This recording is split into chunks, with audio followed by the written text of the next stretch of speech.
Sir उन्हें कोई शक नहीं होगा, हम पूरी सावधानी बरत रहे। आई नो सर, हमें प्रूफ चाहिए। Right sir, okay sir. कहते हैं इंसान गलतियों का पुतला होता है, अपनी गलतियों से सबक लेता है, सीखता है और एक बेहतर इंसान बन जाता है। एक गलती वो होती है जिसे हम मानते ही नहीं, बल्कि उसका दोष आरोपण दूसरे पे कर देते हैं और इसका कोई इलाज नहीं। अगर आपको अपनी गलती के बारे में पता ही नहीं तो आप उसे दोहराते रहेंगे और उसे बार बार करते हुए आप किस दिशा में निकल जाएंगे कोई नहीं कह सकता। नमस्कार, मैं दिव्यांका त्रिपाठी दहिया क्राइम पेट्रोल सतर्क विमेन अगेंस्ट क्राइम के इस एपिसोड में लेकर आई हूँ एक और सच्ची और दिल दहलाने वाली कहानी। आज के क्राइम पेट्रोल के एपिसोड में मैं आपको दिखाऊंगी कि कैसे अज्ञानतावश अपनी डर की वजह से एक इंसान गलत कदम उठा लेता है, अपने आसपास के लोगों की जिंदगियां बर्बाद कर देता है। ये अनोखी अविश्वसनीय कहानी 3 अध्याय में बटी हुई है। तीनों लड़कियों की कहानी। पहला अध्याय शुरू होता है अर्पिता से। शांत हो जाइए, आपके हाथ के लिए अच्छा नहीं। अरे मेरे हाथ के लिए अच्छा नहीं है। मैंने बॉस से सिफारिश करके इतने अच्छे कॉलेज में इसकी एडमिशन करवाई, मैंने डोनेशन दे दिया। मैं क्या करूं सुशीला, मैं मना कर दूं अब? मुझसे नहीं होगा प्लीज। मामा बोलो ना, मामा मुझसे नहीं होगा, आप समझो प्लीज। मैं ये किस्सा ही खत्म करता हूँ। मम्मा, पापा, आपको मैंने पहले ही बोला था कि मुझे इतनी दूर कॉलेज नहीं जाना है। पापा, वहाँ पहुँचने में 2 दिन लग जाता है। मम्मा, आप पापा को बोलो ना, मुझे नहीं जाना इतनी दूर कॉलेज। मैं यहाँ अच्छे से पढ़ाई कर लूंगी। मम्मा प्लीज आप बोलो ना पापा को। मैं ये सब होने नहीं दूंगा। मैं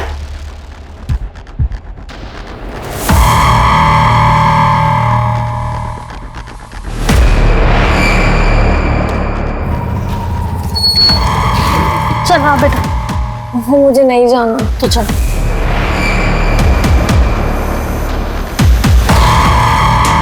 ये देखिए मैडम, ये देखिए कितना अच्छा मटेरियल है। कोई और साड़ी दिखाइए। और ये लेटेस्ट फैशन है। बेटा ये कैसे है? मैडम को दीजिए। वो ब्राउन वाले दिखाओ।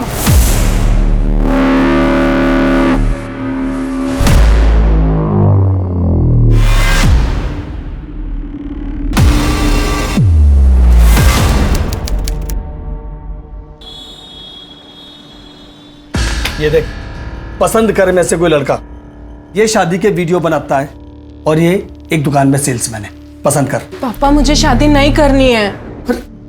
सारी बिरादरी हमारे पर उंगली उठाती है कि मैंने जवान लड़की को अपने घर में बिठा के रखा है और कितनी बेइज्जती कराएगी तू मेरी। इसमें बेइज्जती वाली क्या बात हो गई? मुझे इनमें से किसी भी लड़के से शादी नहीं करनी है। अरे पुत्र, तुझे शादी क्यों नहीं करनी है? मुझे पैसे कमाने, आप दोनों का बस कर, हमें बख्श दे, हम अपना देख लेंगे। तू अपनी शादी करके अपना घर बसा, समझे? समझा इसको, वरना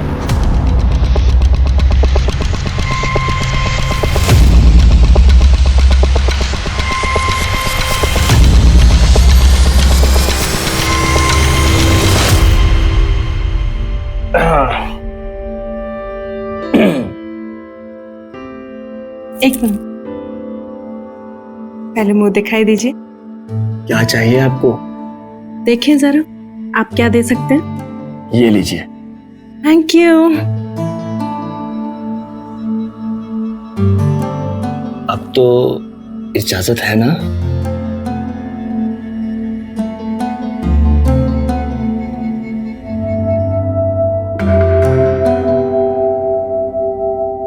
बस राइस डाल दो।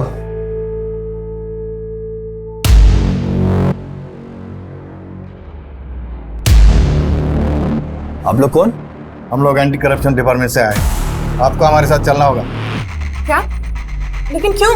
घूसखोरी के इल्जाम में। आज डिपार्टमेंट में काम कर रहे हैं, उसमें आपने घपला किया, इसलिए हमने इंक्वायरी बिठाई थी। आप बकवास कर रहे हो, मैंने कोई घपला नहीं किया। आप लोग को जरूर कोई गलतफहमी हुई है। मेरा बेटा ऐसा नहीं कर सकता। देखिए, आपको जो कुछ भी कहना है पुलिस थाने में कहना। चलो हमारे साथ। साहब चलो। मैंने कोई घपला नहीं किया साहब। सर मेरी बात मानिए साहब। चला। सर मैंने कोई घपला नहीं किया सर। गाड़ी में बैठा। साहब मेरा विश्वास करिए साहब। साहब मैं सच कह रहा हूँ साहब। साहब मैं सच कह रहा हूँ साहब। निकालो। पापा 7 साल की सजा सुनाई गई है। सारी बिरादरी हंस रही है हमारे ऊपर। मैंने सारी जिंदगी ईमानदारी से काम करके इज्जत से गुजारी है, और आज ये दिन देखना पड़ रहा है मुझे। आप ही लोगों की इज्जत थी ना मैं शादी करूं। मैं तो काम करके आप लोगों का हाथ बटा। एक निवेदन है तुझसे, आइंदा से तू इस घर में नहीं आएगी। मैं और बेइज्जती बर्दाश्त नहीं कर सकता। अब वो ससुराल ही तेरा घर है।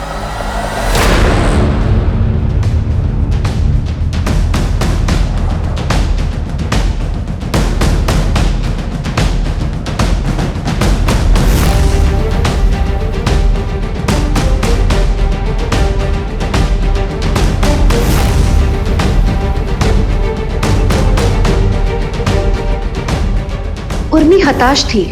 उसके सामने अंधेरे के सिवा कुछ नहीं था। उसका जीवन किस दिशा में उसे लेके जा रहा था उसे खुद नहीं पता था। उर्मी की जिंदगी आगे कौन सी दिशा में जाती है ये जानने के लिए हमें सिद्धि के अध्याय की ओर बढ़ना होगा।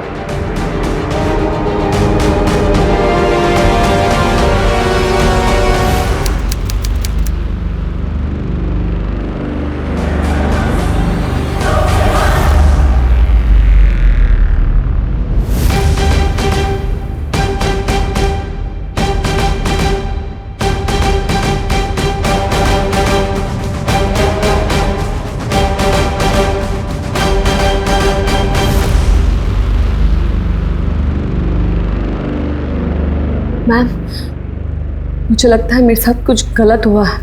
क्या हुआ? वो देखिए मैडम, जब तक आप हमें बताएंगी नहीं कि आपके साथ क्या हुआ है, हम आपकी मदद कैसे करेंगे?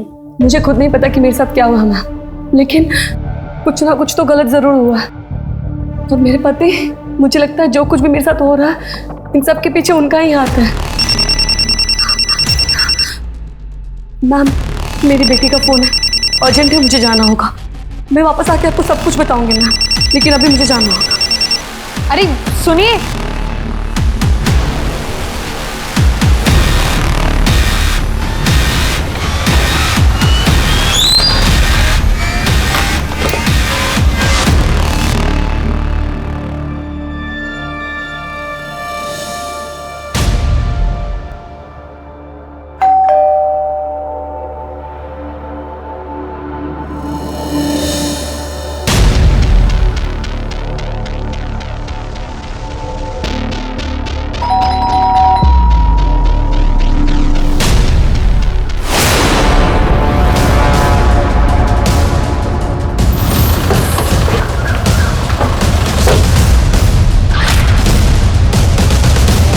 पूरा घर छान मारो।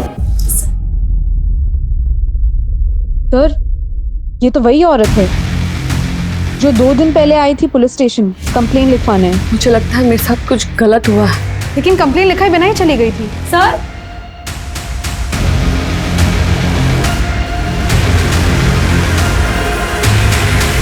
सर यहाँ डेड बॉडी है।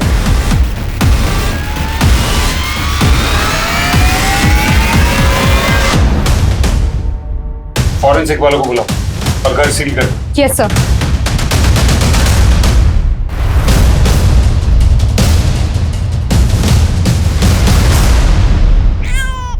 ये क्यों रो रहा है मेरा बच्चा? क्या हो गया? क्या हो गया? हाँ? अच्छा, ओहो, क्या हो गया? क्या हो गया? बहुत रोने लगा है आजकल। ला दे, मैं चुप करा। आप रहने दीजिए। क्यों? जब बच्चा पालना नहीं आता है क्या? देख लिया आपके पालने का नतीजा। अपने बेटे को तो पाल पोस कर क्रिमिनल बना दिया। अब मेरे बच्चे को आपके हवाले करके उसको भी क्रिमिनल नहीं बनाना चाहूंगी मैं। तुम्हारा दिमाग खराब हो गया है। सोच समझ के बात किया करो। मेरी ही गलती थी, मैं तुझे बहू बनाकर इस घर में ले आई। और अपने निकम्मे और क्रिमिनल बेटे से शादी करके मेरी भी कोई जिंदगी नहीं संवार दी आपने। लेकिन अपने बेटे की गलती थोड़ी ना दिखेगी। गलती तो सारी बहू की होती है। हाँ हाँ, सारी गलती तेरी ही है। ये तुम्हारे किराएदार कौन थे? ये लोग कहाँ के रहने वाले थे और काम क्या करते थे? सर यही कोई 8-10 महीने पहले आए थे किराए का मकान ढूंढते हुए।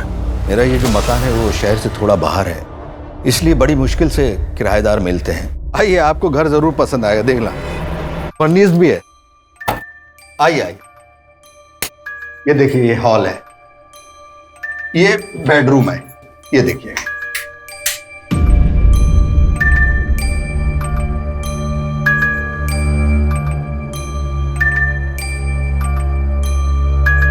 मम्मा ये जगह अच्छी नहीं लग रही है। अपने पापा से बोलो ये बात। तुम तो ऐसे बोल रहे हो जैसे सारी गलती मेरी है।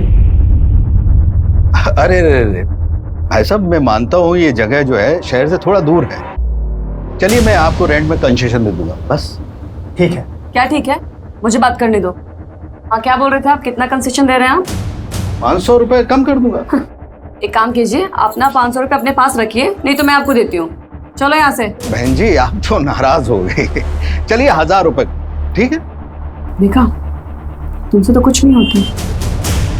वैसे आप लोग नोएडा में नए दिख रहे हो, कहाँ से हो आप? अलीगढ़। गाजियाबाद या अलीगढ़? कुछ पता नहीं सर जी। दोनों काम करते थे या फिर आदमी काम करता था? पता नहीं सर। तुमने अपना घर किराए पर दिया और तुम्हें उनके बारे में कुछ नहीं पता? एक्चुअली सर जी, मेरा ये जो मकान है वो बड़ी मुश्किल से उठता था, और जब उठ रहा था तो मैंने ज्यादा पूछताछ नहीं। अगर ठीक से पूछताछ की होती ना तो आज हम यहाँ तुमसे पूछताछ नहीं कर रहे होते। जा सकते हो। वर्षा, उनकी पोस्टमार्टम को प्रायोरिटी पे करवाओ और दोनों फोन की CDR निकलवाओ।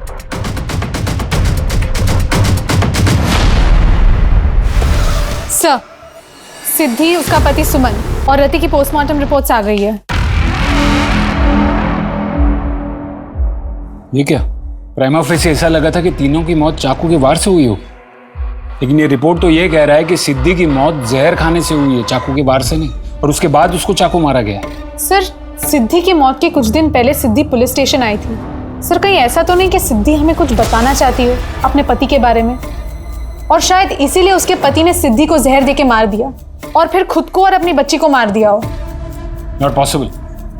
रिपोर्ट में साफ लिखा है, फोर्स और डायरेक्शन के एनालिसिस से ये कहा जा सकता है कि सुमंत और उसकी बेटी रति को फोर्सफुली चाकू से मारा गया, यानी कि murder. Sir, call data records तो अब तक आए नहीं हैं, लेकिन फोन कॉन्टैक्ट्स में 2 नंबर मिले हैं उनकी फैमिलीज के, और सुमंत के मोबाइल में भाई नाम से, और मर्डर के कुछ ही दिन पहले सिद्धि की अपनी माँ से बात होती है। दोनों का एड्रेस निकलवाओ।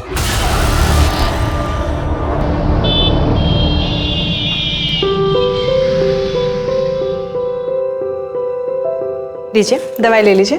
अब तो ऊपर जाने का टाइम आ गया है, क्या फायदा ये सब करके? दवाई लीजिए, ऊपर जाए आपके दुश्मन। कितना ख्याल रखती है तू बेटी, तू हमेशा खुश रहे, तुझे अच्छा पति मिले। सबकी किस्मत में अच्छा पति नहीं होता अंकल जी। कितने खुश नसीब होंगे तेरे घर वाले जो तुझ जैसी बेटी मिली। मेरे घर वाले ऐसा नहीं समझते, इसीलिए आज मैं अकेली हूँ। बेटी, अपनी रोजी रोटी कमाने के लिए यहाँ काम करते हो।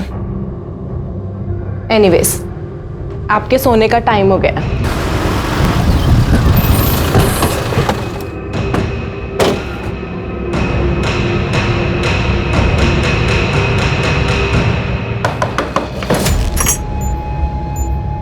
जी?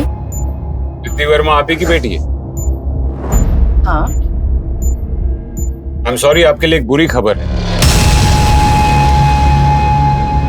इंस्पेक्टर साहब, जो खबर आप मुझे आज दे रहे हो ना, उसे तो हमने 13 साल पहले ही स्वीकार किया था। वो एक ऐसे लड़के के साथ भाग गई थी जिसका हमारे साथ कोई मेल ही नहीं था। हमारे मालिक का बेटा सुमन, उसे समझाने की हमने बहुत कोशिश की। माँ, उसमें बुराई क्या है? देखो, मुझे उस लड़के के बारे में कोई बात नहीं करनी। आप उसको ठीक से जानते नहीं हो, और हम दोनों एक दूसरे के साथ खुश हैं। हमें किसी की जरूरत नहीं है। बेटा, ये असल जिंदगी है, कोई पर्दे पे चलने वाली फिल्म नहीं जो इस तरह के डायलॉग मार के तुम अपनी गृहस्थी चला लोगी। देख, समझने की कोशिश कर बेटा। वो इतनी जिद्दी थी कि हमने तो उससे अपना रिश्ता ही तोड़ दिया। उसके बाद आपकी अपनी बेटी से कभी बात नहीं हुई? फोन किया था ना उसने हमें कुछ दिनों पहले। 13 साल। माँ, आपने सही कहा था, ये जिंदगी है, पर्दे पे चलने वाली कोई फिल्म नहीं। मैं बहुत परेशान हूँ माँ, आपसे मिलना चाहती हूँ। मैं आ जाऊँ आपके पास रति को लेकर। आपकी नातिन है, वो बहुत ही प्यारी है, बहुत अच्छी है। आप मिलना चाहोगे ना उससे? अपने पति के साथ ही रहती हो ना? कहाँ रहती हो? मैं नोएडा में रहती हूँ। मैं मिलके आपको सब कुछ बता दूंगी। मैं आ जाऊँ? बरसों का घाव है ये, तुम्हें पता है ना उस वक्त हमारी कितनी बेइज्जती हुई थी। मुझे सोचने के लिए थोड़ा समय चाहिए। मैं हेलो हेलो मैं सोच ही रही थी कि उसे आने दो, मगर मुझे पता है कि मेरी बेटी की मौत का जिम्मेदार उसका निकम्मा पति ही होगा। उसके पति की फैमिली कहाँ रहती है?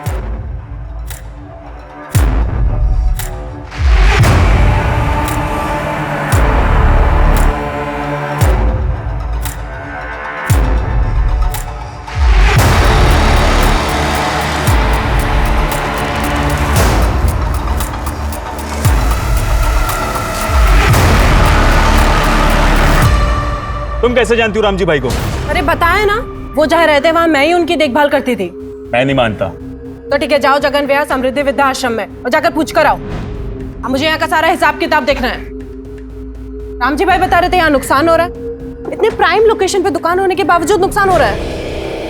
मैंने कहा ना, मुझे यहाँ का हिसाब किताब देखना है और सारे डिशेस भी टेस्ट करने हैं।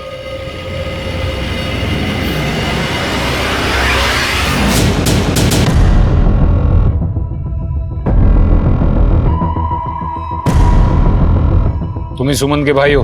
तो ए हीरो, जो बोल रहे उसका ठीक ठीक से जवाब दे। तू सुमत का भाई है?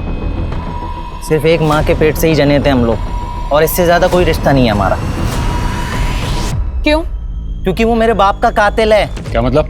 क्योंकि पापा हमेशा उसी को चाहते थे, मुझसे कहीं ज्यादा वो उससे प्यार करते थे।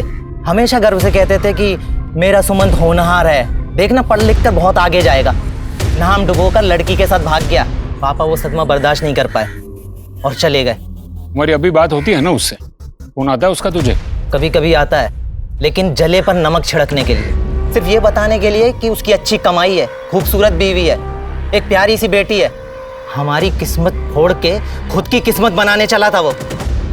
जी में तो आता है कि इसे मार ही डालूं। कहीं सच में तो तूने उसे जान से नहीं मार दिया? क्या बोल रहे हैं आप? यही कि सिर्फ सुमन नहीं, उसके पूरे परिवार का मर्डर हो चुका है।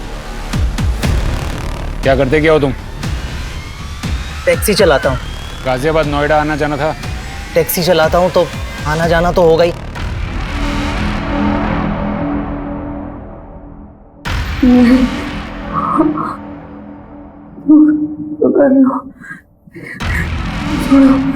जाने दो। सर, सिद्धि की बॉडी में जो जहर मिला था उसकी रिपोर्ट आ गई है। घर में रखने वाला नॉर्मल पेस्टिसाइड था।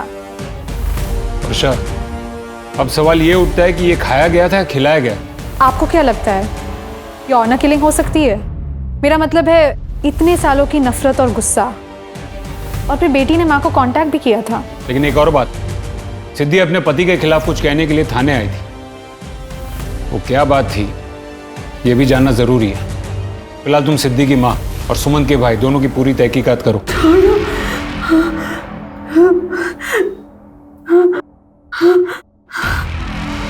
जाने दो मुझे, जाने दो।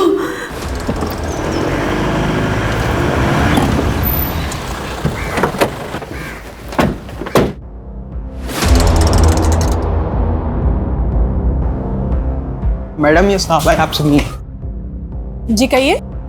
हेल्थ डिपार्टमेंट से आया चेकिंग के लिए। देखिए सर, हम साफ सफाई का पूरा ध्यान रखते हैं। लाइसेंस दिखाइए, ओनर कौन है यहाँ पर? कौन सा licences? Health licence, trade licence, eating food licence भी, और फायर सेफ्टी भी। आपको पता भी मैडम कितने लाइसेंस लगते हैं यहाँ पर? 5 साल से ये जगह चला रही हूँ सर मैं। फूड केटरिंग और होटल मैनेजमेंट में डिप्लोमा किया है मैंने। हाँ ठीक है, लाइसेंस की कॉपी दीजिए और ये सिंपल लीजिए आप। शाहनवाज, सर्टिफिकेट की कॉपी निकलवाओ, सर को दो। जी मैडम।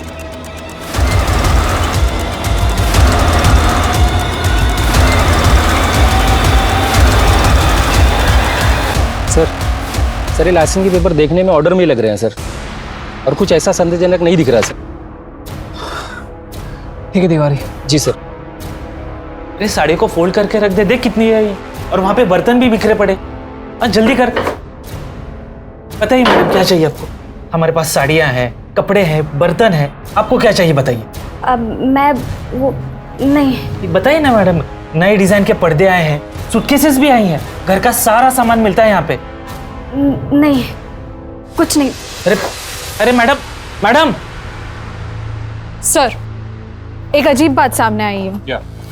सिद्धि की माँ और सुमंत का भाई दोनों की जीपीएस लोकेशंस बता रही है कि दोनों एक ही दिन नोएडा में थे और उसी दिन सिद्धि और सुमंत भी नोएडा में थे। चारों नोएडा में? कब की बात है ये? मर्डर से 7 दिन पहले।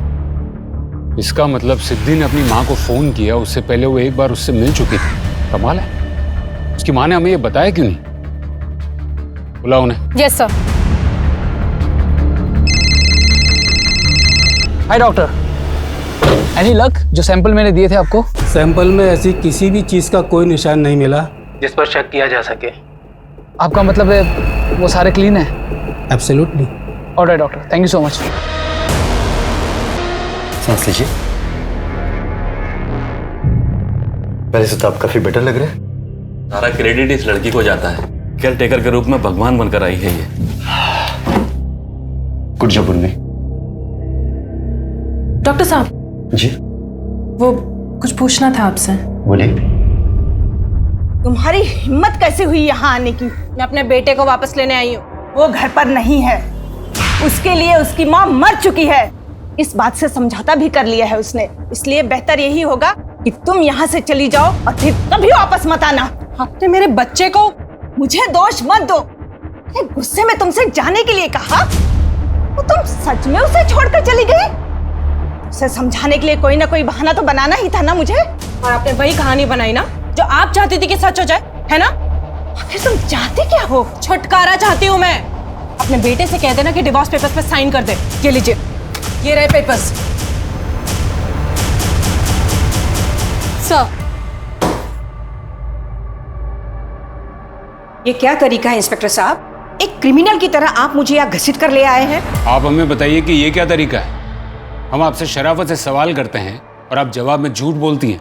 क्या झूठ कहा मैंने आपसे? आपने हमसे कहा कि आपकी बेटी के साथ फोन पे बात हुई थी, लेकिन आप उससे पहले नोएडा गई थी।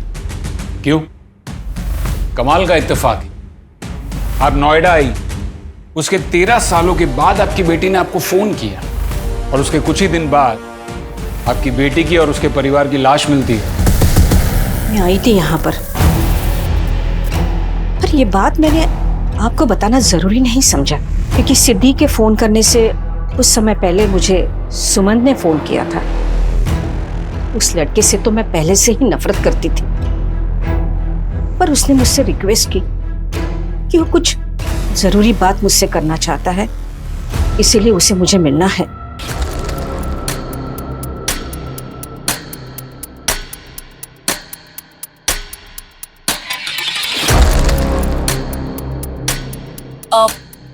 ये कहाँ लेके आए?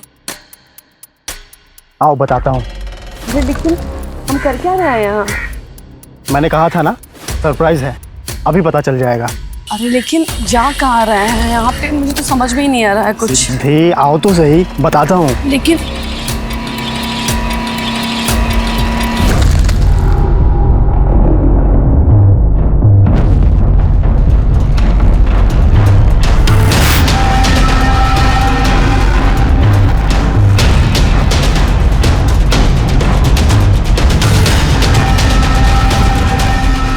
बहुत सालों के बाद मैं अपनी बेटी को देख रही थी। मगर इतनी क्या जरूरी बात थी जिसका हवाला देकर सुमन ने आपको यहां बुलाया?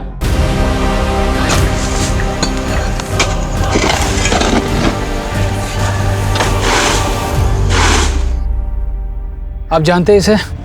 हाँ जानता हूँ, मगर अब ये यहाँ काम नहीं करती। कब छोड़ी इसने नौकरी? करीब 2 साल पहले, जब रामजी भाई की मौत हुई। रामजी भाई कौन? उसके पति 40 साल बड़े थे उससे। जब उर्मी यहाँ ज्वाइन हुई थी तो रामजी भाई उसे बेटी बेटी कहते थे और बाद में, लेकिन जो होता है वो अच्छे के लिए होता है। रामजी भाई जाते जाते उसके लिए वो ढाबा छोड़ गए। इतने प्राइम लोकेशन पे दुकान होने के बावजूद नुकसान हो रहा है। मैंने कहा ना मुझे यहाँ का हिसाब किताब देखना है। वैसे भी उर्मी अभागी थी बेचारी। पहला पति जेल चला गया और दूसरा दुनिया से। सुना है आजकल वो वही ढाबा चला रही है। पहला पति जेल में? जी। बताइए मैडम, ऐसी कौन सी जरूरी बात थी जिसके लिए सुमंत ने आपको यहाँ बुलाया था? मैं क्या कहूँ आपसे, सिवाय इसके कि मैं बहुत शर्मिंदा हूँ। मैं आपकी बेटी को रोज़मर्रा की ज़रूरत की कोई चीज़ भी नहीं दे पाया, लेकिन मैं क्या करूँ। मैंने बहुत कोशिश की, लेकिन मेरा काम सेटल ही नहीं हो पाया और ना ही कोई ढंग की नौकरी ढूंढ पाया मैं। इतने सालों में हमारी हालत बद से बदतर होती चली गई। लेकिन बस सब बहुत हुआ। सिद्धि ये जिंदगी डिजर्व नहीं करती। आप प्लीज सिद्धि को अपने साथ ले जाइए। मैं समझ सकता हूं तुम्हें सुनकर जितना बुरा लग रहा है उससे कहीं ज्यादा बुरा मुझे लग रहा है, लेकिन सिद्धि मैं तुमसे बहुत ज्यादा प्यार करता हूं। मैं बस तुम्हें खुश देखना चाहता हूं। मैं तुम्हें वो खुशी कभी नहीं दे सकता। मुझे पता है तुम ये सब क्यों कर रहे हो। सिद्धि, सिद्धि मेरी बात तो सुनो। सिद्धि तो वहां से गुस्से में चली गई। उसके पीछे पीछे सुमंत भी गया और कह के गया कि मैं अभी आता हूं। काफी देर हो गई, मैं उन दोनों का इंतजार करती रही और फिर वहां से निकल गई। और ये बात आपने हमसे छुपाई क्यों? आपको लगता होगा कि वो बहुत अच्छा पति था, मेरी बेटी का ख्याल रखता था, पर नहीं, ये सब कुछ ढोंग था। अरे उसने तो मेरी बेटी की जिंदगी नरक कर दी थी। खैर, मैं अब जा सकती हूँ। उम्मीद है कि इस बार आपने सब सच सच बताया होगा।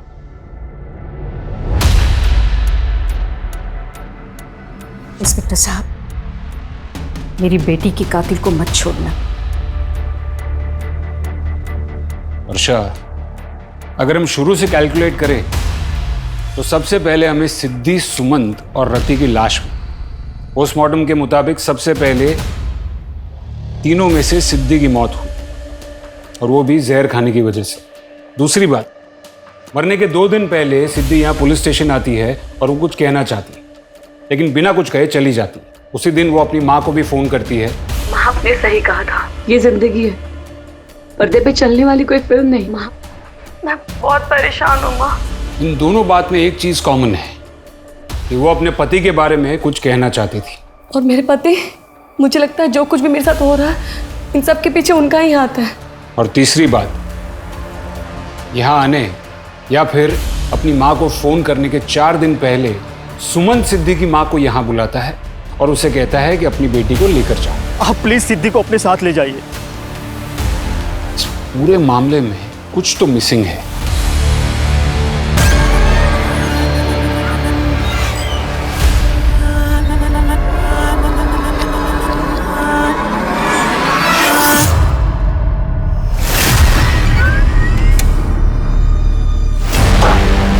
आप लोग अंदर कैसे हैं?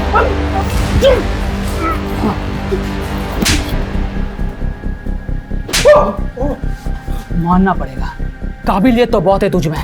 काश अपना दिमाग सही जगह पर इस्तेमाल किया होता, ना ही कि क्राइम में। अब ये लाइसेंसेस, पासपोर्ट्स, ग्रेजुएशन सर्टिफिकेट्स, इनके अलावा और कौन कौन से डॉक्यूमेंट्स तेरे फर्जी घूम रहे मार्केट में? बोल। ये तूने बनाया? हाँ सर। और क्या क्या बनाया इनके लिए? बोल बोल। कुछ नहीं सर, और कुछ नहीं। सर, हमने चेक किया, सुमंत का भाई सुनील उस दिन नोएडा भाड़ा लेके आया था। उसकी दूसरी एक्टिविटीज पे कुछ शक करने जैसा नहीं लगा। और एक बात सर, हमारे खबरी के मुताबिक सेक्टर 78 की मार्केट में सिद्धि और सुमंत दोनों को देखा गया था, और जिस आदमी ने उन्हें देखा था उसे ये बात इसलिए याद है क्योंकि सिद्धि और सुमंत दोनों बहुत लड़ रहे थे, लेकिन किस बात पे लड़ रहे थे वो सुन नहीं पाया। सिद्धि रुको, छोड़ो मेरा हाथ। तुमने मेरी मर्जी के खिलाफ ये सब क्यों किया? और मेरी माँ बिल्कुल सही कहती थी कि तुम मेरे लायक ही नहीं हो। सिद्धि, एक बात तो जाहिर है कि दोनों में बनती नहीं थी, लेकिन जैसे इस आदमी ने सुना है, शायद दूसरों ने भी सुना होगा। हमें इनके बारे में और इन्फॉर्मेशन चाहिए। जी सर। ऐसी कौन सी बात है जिसकी वजह से जिंदगियां ऐसे खत्म हो गई?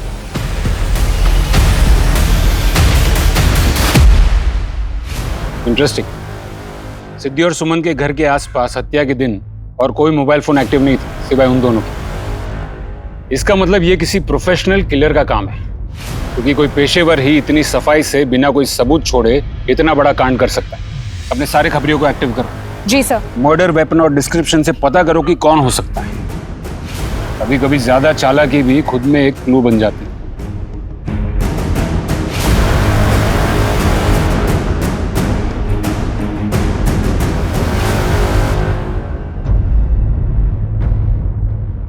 सर, चाय वालों को तो कुछ नहीं पता। चलो वहां जाके देखो। ये ले, ये सब घड़ी करके रख। ये वो बाजू पकड़। अरे सर आइए, क्या दिखाऊं आपको? आपने इनको देखा है? हाँ सर, ये 1 हफ्ते पहले मेरी दुकान पे आए थे। दोनों ने काफी सारा सामान लिया था। मैडम ने साड़ी भी ली थी। खुश लग रहे थे वो। आर यू श्योर वो दोनों खुश लग रहे थे? हाँ मैडम।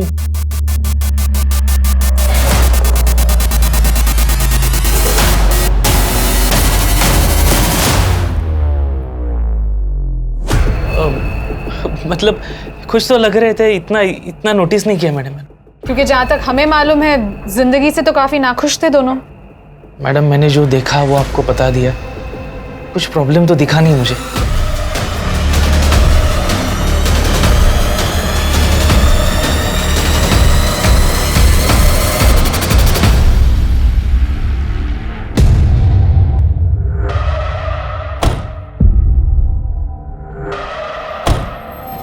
ये देख, ये नया माल आया है ना, इसको वहां पे उस कॉर्नर में रख। और ये धूल देख कितनी है। आइए मैडम, बताइए क्या चाहिए आपको? जी मुझे वो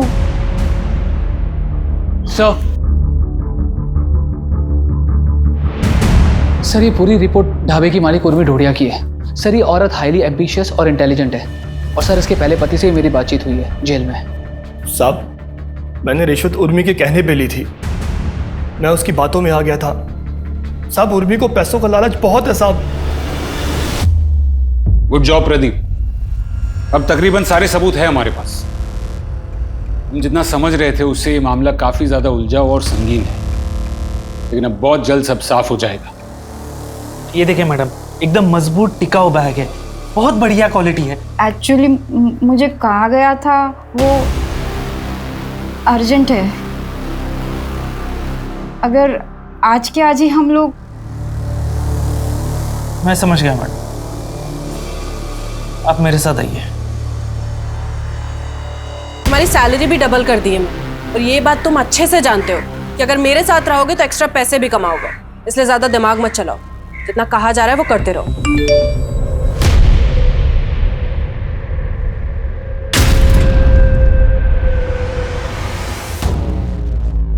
thank you so much sir, आपने सब कुछ बहुत अच्छे से समझा दिया।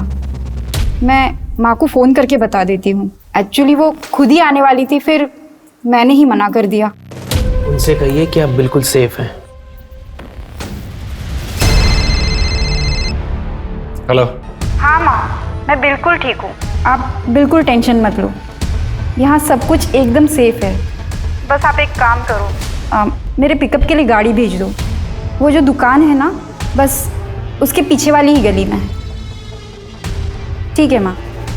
वर्षा, गाड़ी निकालो।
हाँ मदन बोलो। मरने वाली फैमिली की सुपारी किसने दी थी, कुछ पता चला?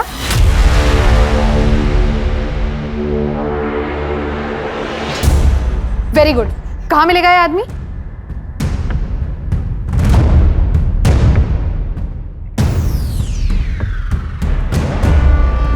सर, किलर के बारे में इंफॉर्मेशन मिली है। गुड, टीम तैयार करो, उठा लो उसे। Right sir.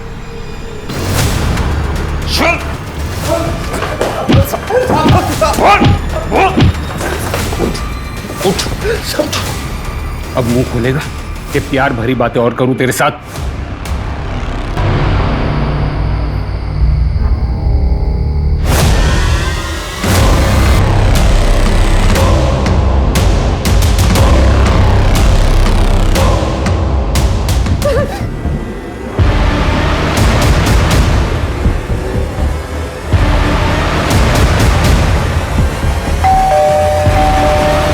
किसने दी थी सुपारी? मैडम, ये सारा आइडिया उस गजेंद्र का था। हम दोनों की दुकानें आसपास थी तो वो कभी कभी खाना खाने आ जाता था। फिर एक बार बातों ही बातों में उसे पता चला कि मैंने डॉक्टर को असिस्ट किया तो ये दुकान और ढाबा चला के हम अमीर नहीं बन सकते उर्मी जी। मेरी दुकान के पीछे जगह है और आपके पास हुनर। अगर आप रेडी है तो पैसों की बारिश हो सकती है। कैसे? हर प्रेग्नेंट औरत मां नहीं बनना चाहती। सही कह रहे हैं आप। जब मैं भी मां नहीं बनना चाहती थी तब मुझे भी कोई रास्ता नहीं मिला था। तो आपसे बेहतर कौन समझ सकता है कि हमारे समाज में ऐसी औरतें हैं जो ये कदम उठाना चाहती हैं लेकिन उठा नहीं सकती क्योंकि उनके पास जगह नहीं। सिद्धि का मर्डर क्यों करवाया? सब वो सिद्धि हमें धमकी देके गई थी। सिद्धि रुको, छोड़ो मेरा हाथ। तुमने मेरी मर्जी के खिलाफ किया ये? अभी हम दूसरे बच्चे के लिए तैयार नहीं थे और लड़की के लिए तो कतई नहीं। घटिया सोची तुम्हारी। और मेरी माँ बिल्कुल सही कहती थी कि तुम मेरे लायक ही नहीं हो।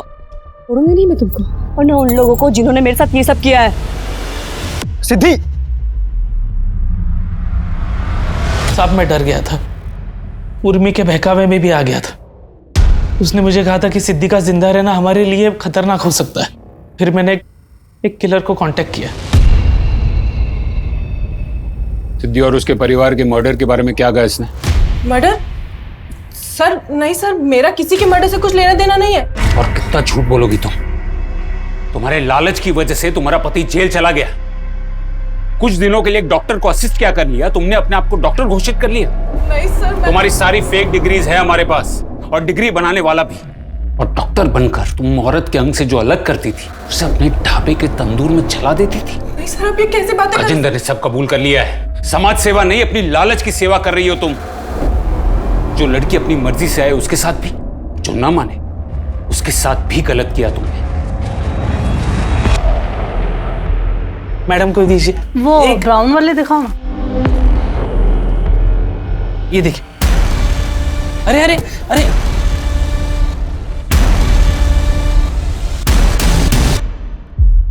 आई एम सॉरी, लेकिन मैंने आपको पहले ही वार्न किया था कि प्रोसीजर काफी रिस्की है। और आपने भी नहीं बताया कि अर्पिता को पहले से ब्लड प्रेशर का प्रॉब्लम था। हाँ, मैं खुद को ही नहीं पता था कैसे ब्लड प्रेशर है। देखिए अब इसमें मैं क्या कर सकती हूँ। और आपने रिटन कंसेंट पे साइन भी किया है जिसके क्लॉज में साफ साफ लिखा है कि जान को खतरा हो सकता है। देखिए ये मान लीजिए कि वो ऊपर वाला आपकी प्यारी बेटी को अपने पास रखना चाहता था।